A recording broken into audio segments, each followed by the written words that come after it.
The party was loud and careless when my wife walked straight into her lover's arms, laughing like nothing else existed. They kissed openly, unashamed, surrounded by music and approval.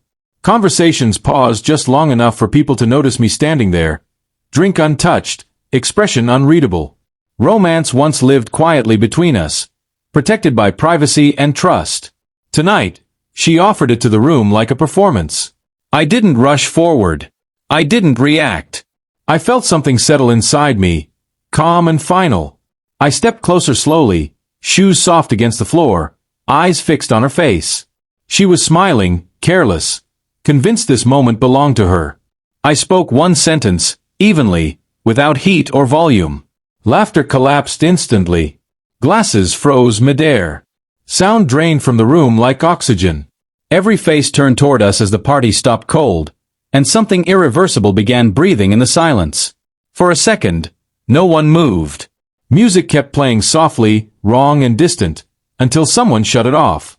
My wife's smile faltered, confusion flickering behind her eyes. Her lover loosened his grip, suddenly aware of witnesses, suddenly unsure.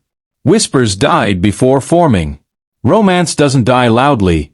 It withdraws when respect leaves. She opened her mouth to laugh again, to dismiss the moment, but nothing came out. My calm unsettled her more than anger ever could. People sensed they were standing inside something private they weren't invited to watch anymore. I didn't repeat myself. I didn't explain. Truth had landed, heavy and complete. The room felt smaller, tighter, like walls had moved closer.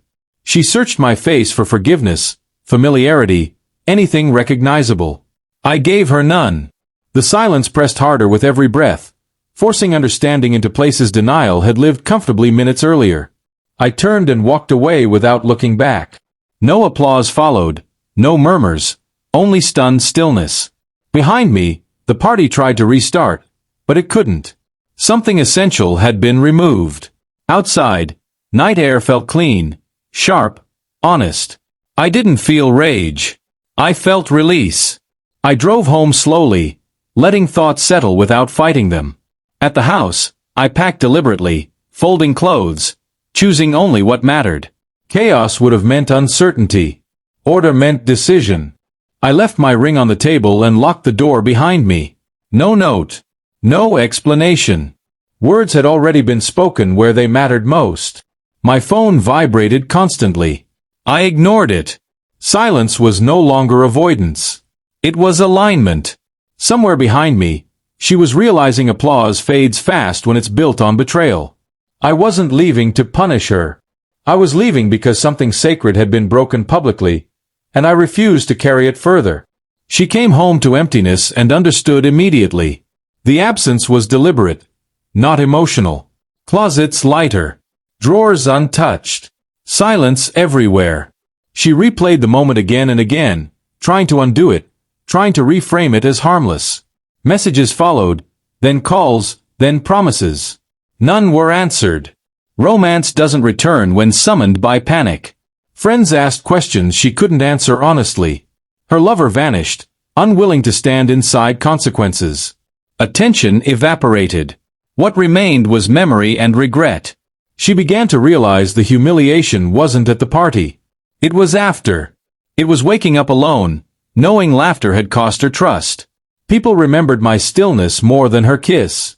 Dignity leaves a stronger impression than drama. Days passed. Weeks. Silence stayed. She finally understood I hadn't left because of jealousy. I had left because I believed what she showed everyone that night.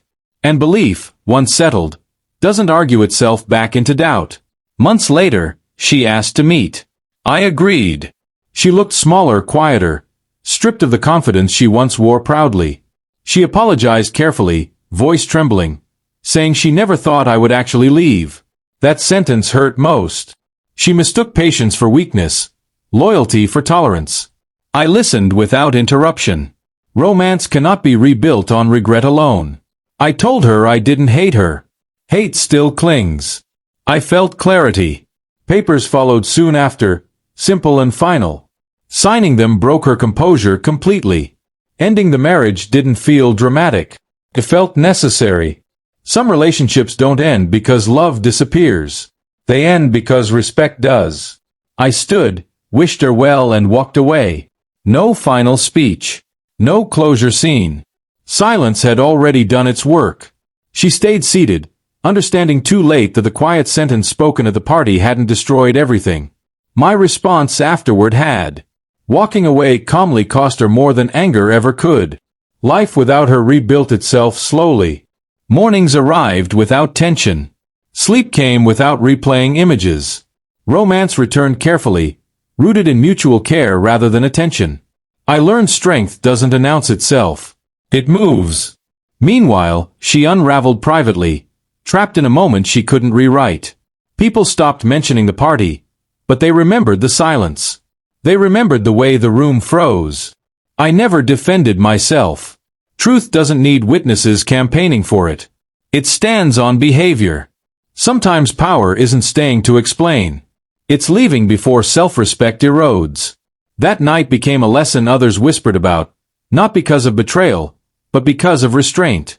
I didn't win by humiliating anyone. I won by refusing to stay where love had become spectacle. Peace replaced pride. And peace, once earned, never asks permission to exist. It simply stays, steady and unafraid, long after noise fades. Years later, I understand that moment clearly. That kiss didn't end my marriage. My silence did. Love survives mistakes, stress, even fear.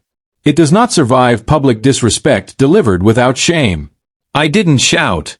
I didn't threaten. I didn't explain.